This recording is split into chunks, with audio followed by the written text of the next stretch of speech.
Ya, ternyata ini terlingkupi oleh satu ruang yang bentuknya seperti trompet gini tuh. Dan disinilah letak miskonsepsi beliau mengenai gambar tersebut. Dia satu bintangnya aja bisa usia 400 juta tahun. Ini disebutkan satu ada bintang gemintang galak. Nah, ini juga salah satu miskonsepsi beliau mengenai usia bintang pada gambar ini. Di video kali ini, saya ingin memberikan tanggapan terhadap salah satu videonya Ustaz Adi Hidayat yang mencoba menghubungkan ayat Al-Quran dengan penemuan ilmiah. Yang menurut saya, mohon maaf sebelumnya, beliau agak keliru. Kita mulai dengan memutar dulu videonya. Saya mencoba mengamati, melihat gitu. Ada nggak penelitian ke sini tentang di dunia astronomi, antariksa, dan sebagainya. Lalu saya cek. Tadi malam saya minta staf saya juga coba lihat nih, cari. Ini benar nggak isyarat Al-Quran dan sebagainya. Ternyata Masya Allah, begitu kita cek, NASA menginformasikan. Jadi kalau saya nggak salah tangkap, beliau membaca Al-Quran, kemudian dalam waktu semalam, beliau meminta stafnya untuk mencari tahu kesesuaian antara isyarat yang disampaikan oleh Al-Quran dengan penelitian ilmiah dalam dunia kosmologi. Dari sini saja bisa kita nilai bagaimana kualitas informasi yang diberikan oleh stafnya kepada beliau, yang didapatkan hanya dalam waktu semalam. Dan menurut saya, tanpa mengurangi rasa hormat saya kepada beliau maupun stafnya, saya yakin mereka tidak melakukan analisis yang mendalam terhadap informasi tersebut. Ya, coba ke sini. Tolong teman-teman tunjukkan ya. Ini saya mau tunjukkan sesuatu yang sangat menarik nih teman-teman. Nah, ini informasi dari NASA. Mohon nanti diklarifikasi ya kalau saya salah paham, tapi sepemahaman saya terhadap pernyataan beliau bahwa stafnya beliau itu mengambil salah satu gambar yang sumber aslinya dari NASA tentunya, kemudian gambar tersebut diberikan kepada Ustaz, dan di video ini kita akan melihat bagaimana beliau mencoba menjelaskan gambar tersebut berdasarkan pemahaman beliau. Quran surah Al-Haqqah ayat 13-14. Ternyata posisi kita bumi itu di bumi sekarang ini kecil aja sekian banyak ini. Planet, galaxies gitu kan. Galaksi, planet semua gitu kan. Ini ada di sini nih. Ini kalau saya besarkan tuh. Sini. Ini semua nih. Dan ternyata yang paling luar biasa ya, kita bersyukur kepada Allah, kan? Satu hal yang sangat mengagumkan, menunjukkan kebenaran Al-Quran. Ternyata ini tuh apa?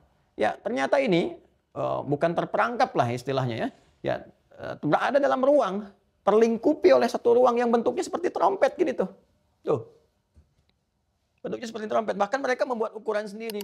Ya kan? Pada bagian ini, beliau mengklaim bahwa ternyata isyarat yang disampaikan oleh Al-Quran itu benar adanya, karena bisa dibuktikan secara ilmiah oleh NASA. Di sini, beliau bahkan mengklaim bahwa gambar ini bentuknya seperti trompet, dan disinilah letak miskonsepsi beliau mengenai gambar tersebut. Jadi kalau diperhatikan, bentuk gambarnya memang terlihat seperti trompet, tapi ini bukan gambar trompet. Gambar ini sebenarnya merupakan diagram yang menunjukkan garis waktu mengenai bagaimana evolusi alam semesta yang dimulai dari Big Bang, kemudian mengembang hingga saat ini. Dan ini bukanlah satu-satunya diagram yang menunjukkan garis waktu perluasan alam semesta. Ada begitu banyak diagram yang dibuat dengan tujuan simplifikasi untuk menjelaskan bagaimana alam semesta kita bermula. Ada yang bentuknya seperti ini, dan ini. Semua gambar-gambar ini bukanlah representasi yang sesungguhnya dari inflasi alam semesta. Ini hanyalah model yang dibuat oleh para ilmuwan untuk menjelaskan secara sederhana bagaimana alam semesta kita berevolusi dari Big Bang, kemudian mengembang hingga saat ini. Kenapa mereka melakukan simplifikasi? Supaya orang-orang awam seperti kita ini bisa paham dengan apa yang mereka kerjakan. Kemudian saya ingin tekankan bahwa ini bukanlah gambar alam semesta seperti yang beliau jelaskan, bahwa bumi kita, galaksi, bintang, semuanya berada dalam ruang yang bentuknya seperti trompet. Seolah-olah gambar trompet ini merupakan representasi dari bentuk alam semesta kita yang sesungguhnya. Perlu diingat bahwa ini bukanlah gambar dari bentuk alam semesta kita. Bahkan sampai saat ini, tidak ada satupun ilmuwan yang mengetahui dengan pasti mengenai bentuk yang sesungguhnya dari alam semesta kita. Para ilmuwan hanya bisa berhipotesis mengenai bentuk alam semesta kita saat ini. Ada yang bentuknya datar, ada yang bentuknya terbuka, dan ada yang bentuknya tertutup. Jadi sampai di sini jelas ya, ini bukanlah gambar trompet, melainkan diagram garis waktu atau timeline mengenai evolusi alam semesta. Kemudian ini juga bukan gambar bentuk alam semesta kita, karena tidak ada yang tahu secara pasti bentuk alam semesta yang sebenarnya. Nah, kenapa bentuk gambar ini seperti silinder atau terompet seperti kata Ustaz? Ya, karena bentuk silinder atau terompet dianggap merupakan model yang cukup bagus dalam menjelaskan bagaimana evolusi alam semesta kita. Ingat bahwa gambar ini hanyalah model dengan tujuan simplifikasi, bukan representasi yang sesungguhnya dari evolusi alam semesta. Dari gambar ini kita bisa melihat bahwa seolah-olah alam semesta kita itu mengembang ke satu arah saja, yakni ke arah kanan. Padahal alam semesta kita itu mengembang secara merata ke seluruh ruang. Karena perluasan alam semesta yang begitu kompleks dalam 4 dimensi, membuat kita itu sangat sulit untuk membayangkan bentuknya seperti apa.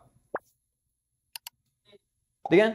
Ini development of galaxies, planets, etc. Itu kan? Ini semua sini tuh. Dark age di sini, itu kan? Kemudian afterglow light pattern, itu kan? Ada berapa nih jaraknya nih? 375.000 tahun sampai di sini. Di sini saya agak bingung sih dengan penjelasan beliau. Maksudnya jarak yang dikatakan oleh beliau itu apa gitu? Apakah jarak waktu dari momen Big Bang ke periode afterglow light atau jarak waktu yang dibutuhkan cahaya untuk merambat sampai ke bumi kita? Ini masih kurang jelas bagi saya, tapi ya kita lanjut dulu ya.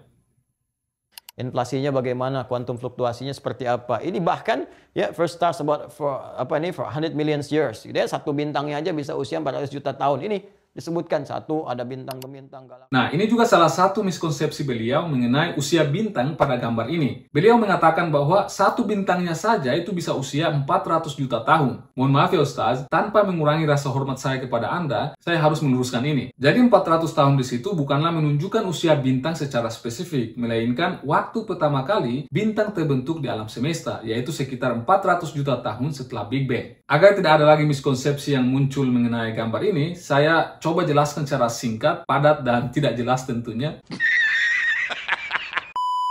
Sekitar 13,7 miliar tahun yang lalu, alam semesta bermula dari sebuah titik kecil yang sangat panas dan padat yang disebut sebagai titik singularitas. Titik ini kemudian meledak atau yang biasanya disebut sebagai Big Bang yang kemudian menandai awal dari segalanya. Setelah Big Bang, alam semesta kita itu mengalami periode yang disebut sebagai inflasi. Selama periode ini, alam semesta itu mengembang sangat cepat dalam waktu yang sangat singkat, yakni sekitar 10 pangkat minus 32. Inflasi ini terjadi sesaat setelah Big Bang, yang mana jika kita perhatikan pada bagian ini, terlihat bahwa alam semesta itu mengembang begitu cepat yang ditandai dengan diagram yang curam pada bagian ini, sehingga kemudian membentuk gambarnya seperti ini. Seiring waktu, yakni pada periode afterglow light, yakni 380.000 tahun, atau mengacu pada gambar ini, yaitu 375.000 tahun, setelah Big Bang, alam semesta itu menjadi cukup dingin untuk membentuk atom hidrogen dari elektron dan proton. Hal ini membuat alam semesta menjadi transparan terhadap cahaya, memungkinkan radiasi yang tersisa dari Big Bang untuk menyebar. Radiasi ini kemudian kita kenal sebagai latar belakang gelombang mikrokosmik atau CMB. Jadi 375.000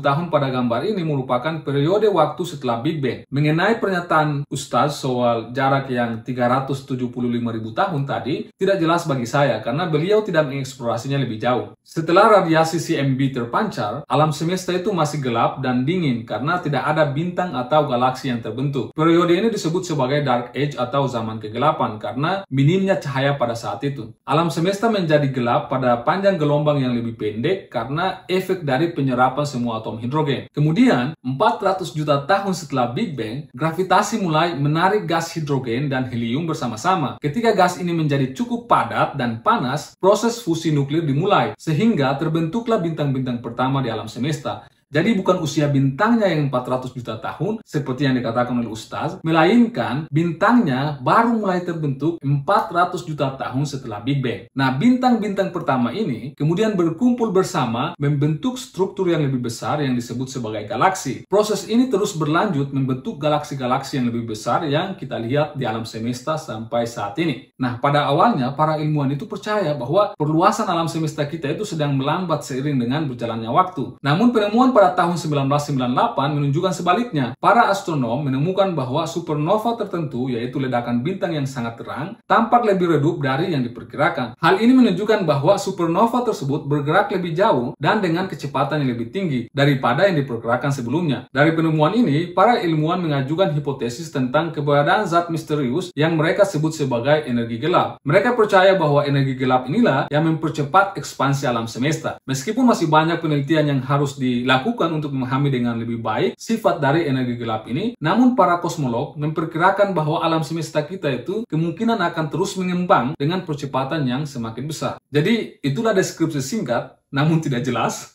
jelas dong, tentang gambar tadi.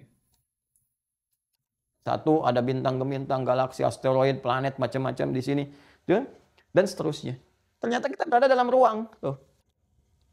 Beliau mengatakan bahwa ternyata kita berada dalam ruang. Ya, memang benar kita berada dalam ruang, tapi bukan ruang seperti pada gambar ini. Karena ruang alam semesta itu begitu kompleks. Seperti yang saya katakan di awal tadi, bahwa kita hidup dalam dunia 4 dimensi yang terdiri dari 3 dimensi ruang dan 1 dimensi waktu. Nah, menggambarkan ruang 4 dimensi di atas kertas, bahkan membayangkan ruang 4 dimensi itu sendiri saja begitu sulit. Itulah kenapa para ilmuwan selalu membuat model dengan tujuan simplifikasi atau penyederhanaan. Sadari nggak? Ya, saya mau tanyakan pada Anda, kitab mana yang menunjukkan tentang pembuktian dari NASA? Ini dari NASA loh, saya dapatkan dari CNN Indonesia, dari hasil penelitian NASA, jadi terbentuk ini. Ini bukanlah gambar pembuktian oleh NASA. Ini hanyalah model yang dibuat oleh NASA dalam upaya untuk menyederhanakan proses evolusi alam semesta yang begitu kompleks. Sekali lagi, proses evolusi alam semesta sendiri itu begitu kompleks. Bahkan alam semesta yang bisa kita amati sampai saat ini itu hanya 5%. Sementara 69% itu diisi oleh energi gelap dan 26% lainnya diisi oleh materi gelap yang sampai saat ini masih menjadi misteri. Jadi, kalaupun seandainya, ini seandainya bukan yang sebenarnya, jadi seandainya ini adalah gambar alam semesta, maka ini hanyalah 5% dari gambar alam semesta yang bisa kita observasi. Sisanya lagi itu masih menjadi misteri. Diilustrasikan, ditangkap lewat citra mereka, ya kan mereka punya tuh satelit dan sebagainya untuk mencitrakan dari ruang angkasa sampai dengan ke bumi dan sebagainya. Nah, kalau soal satelit itu benar. WMAP, Wilkinson Microwave Anisotropy Probe, adalah satelit yang diluncurkan oleh NASA pada tahun 2001 untuk mempelajari Afterglow CMB. Data WMAP ini telah membantu para ilmuwan untuk lebih memahami sejarah awal mula alam semesta kita. Ini dapatkan formulasinya begini. Dan yang membuktikan ini, melihat non-Muslim. Bisa kebayang nggak? Kita punya ayatnya.